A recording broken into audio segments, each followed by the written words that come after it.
What's going on, everybody? Today I'm going to talk about Seneca, who's one of the most famous philosophers coming from the school of Stoicism. He lived in the Roman times. He was a statesman, he was a dramatist, artist, a businessman, very rich man. But most importantly, he was a philosopher. I'm going to speak about his ideas about death, God, and then his own death, and how did that play into the overall philosophy of Stoicism. So this is going to be really interesting. I have his book over here. It's the Letters to Lucilius. He was trained by his father from a young age in the art of philosophy, which is to think about deep shit. And that's what we're gonna do. I like to think about deep shit, and I want to think about it with you. What I want to focus on straight up is Seneca's relationship with God. So basically, Seneca was really sick around the age of 50 or 60. He was getting these asthma attacks. And so he was writing to this guy, Lucilius, who I'm gonna quote him now. So death is having a try at me, is he? Let him then. I had a try at him a long while ago myself, writes Seneca. So he's calling death him, but regardless, he's saying I had a try at death long time ago. What does he mean by that? And then he goes on to describe what death means to him. And he says it simply means not being, not existing. So basically, his idea is that after you die, it's nothingness, right? So there's nothing gonna happen. So from that, you could extrapolate and say, okay, so Seneca was clearly an atheist. This is an atheistic position. I will be what I was before life began, nothing. It seems that he's very atheistic or very not religious in his belief in God. And you have to remember that Seneca is famous for his moralists. Letters and his ethics and principles. So and Stoicism in a nutshell is a philosophy which is not a religious philosophy, but it is a philosophy how to live your life, essentially. He proceeds with the death thing. I'm gonna just talk about death for now and his perspective. So Seneca describes death again. I'm gonna quote, "We're wrong in holding that death follows after, when in fact it precedes as well as succeeds." What is he talking about? He's clearly not talking about the physical act of dying or death as we know it, because everything that was done before he was born or afterwards, if we call that death, we could call that maybe oblivion or something else. He's kind of hinting on something. He's talking more of a state. Death is a state. It's not one thing, right? Now let's continue. Death is all that was before us. What does it matter after all whether you cease to be or never begin, when the result of either is that you do not exist? So again, is he an atheist? What's going on here? Let's continue. Then Seneca assures us that he's not afraid to die, which is super interesting. He says, "I'm prepared, I'm not planning as much as a day ahead." Clearly, anybody can say, hey, I'm not scared to die. Okay. So now let's go over his actual death. What happened? Well, it's very simple. Nero, he sent the guy to order Seneca to kill himself. He came there to the villa and he said to him, hey dude, you gotta kill yourself. Seneca, unmoved, wrote down his last will. He said goodbye to his wife. They were all crying. What he's done, he was cutting his wrists, and he was bleeding to death together with his wife, which couldn't bear the feeling of him leaving the world, so she wanted to die with him. But his blood was too thick, so he wasn't dying quickly. And so he asked to remove his wife from the room, and they kept her safe. And she never died, actually. But he asked for poison because he wanted to speed up the dying process. He took the poison, it still didn't help him. So he was asking servants that were around him or his friends for stuff, and he was writing down his last things. And he was actually telling them that, guys, look, you guys should be very happy. Like, the only thing that you should remember from what I've done here is how I lived my life, and that is the most important thing because it's the philosophy. He said, the noblest possession yet remaining to him was the pattern of his life, which if they remember, they would win a name for moral worth and steadfast friendship. He was very calm about this. You can see he was prepared and he gave them strict orders to follow. He is so convinced about this oblivion idea or the death idea, the hereafter and the thing that happened before he was born, that he's not concerned with dying. So again, he he gets the poison, it has a little effect, and in the hope of easing the pain and causing the blood to flow out more quickly, Seneca took a bath with warm water, so he died, right? And that's it. That's the whole story. And it's the death of Seneca is very famous, right? Because he's a great artist as well.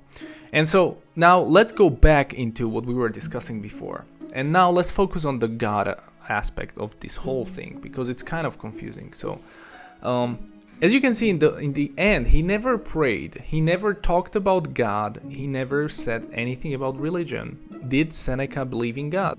Since he studied morality. And as you can see, we're getting somewhere deep here. Morality is not objective, it is subjective.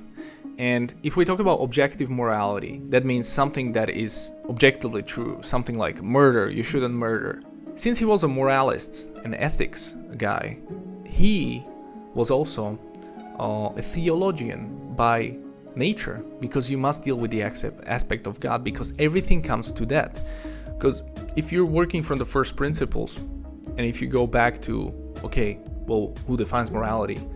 How do we get our morality from, or ethics? You essentially have to go to God and then kind of work your way around that.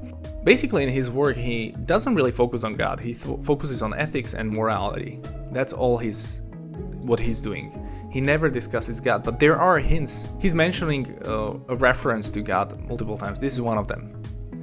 God is the ruler of earth and heaven and God of all gods, on whom depend those individual divinities which we worship. Well, hold on.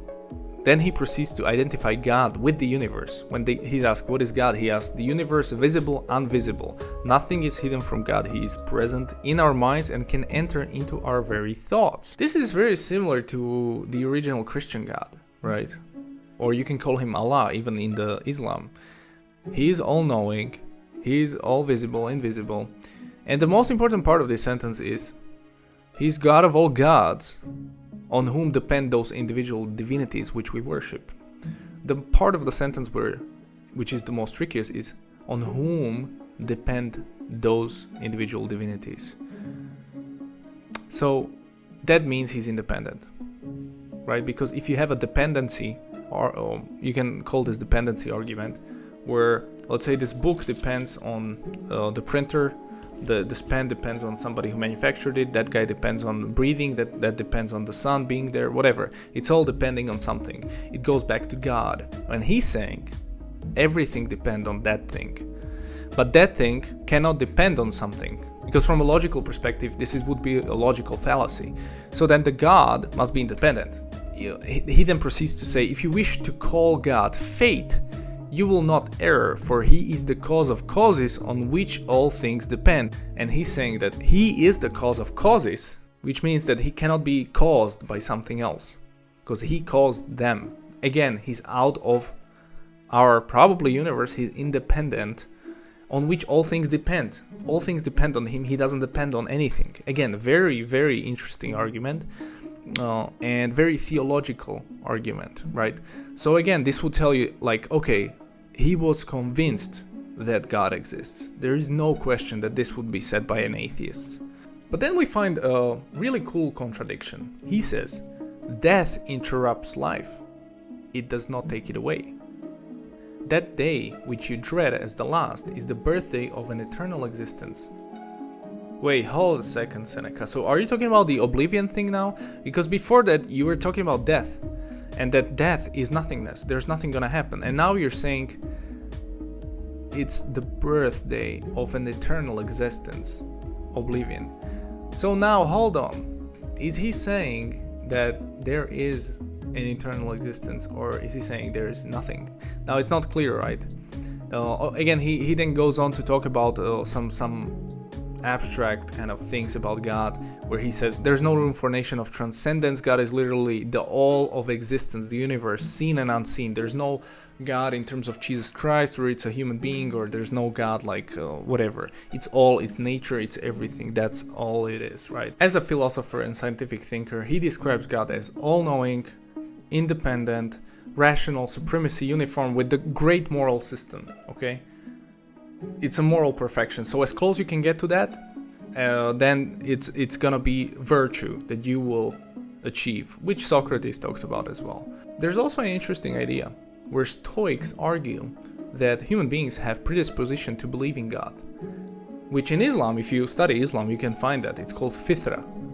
I wanted to show you in this kind of exercise that I believe Seneca had to believe in God because he was a moralist, and based on what he was writing or hinting in his writings, you can see that he clearly understood that there has to be, from the causality perspective, an independent thing, which he then called the God, which is everything.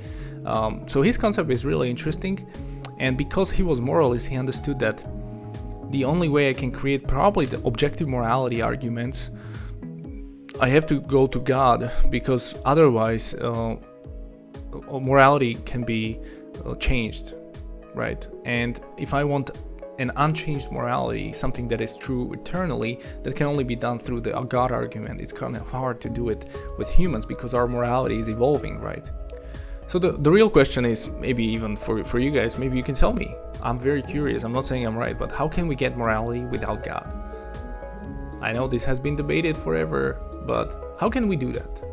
So I don't know, guys. I don't know what's right. Let me know in the comments and I'd be happy to hear your thoughts. Thank you and enjoy the rest of the day.